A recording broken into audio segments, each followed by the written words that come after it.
16. Ball number 16. Yan na po, ibabalik natin ang ball number 16 upang mapasama muli sa natirang tatlo Considerant balls na nasa ating receiver para sa pagpili ng pangalawang winning number. Timer review.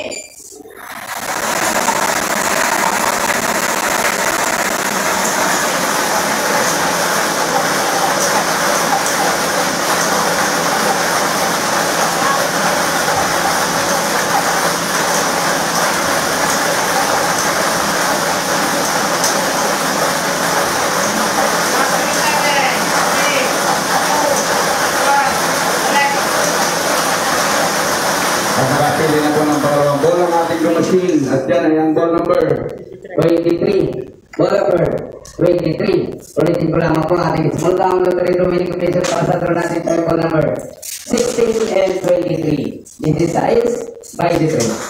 May bibirman mo pa ating judges para po sa ating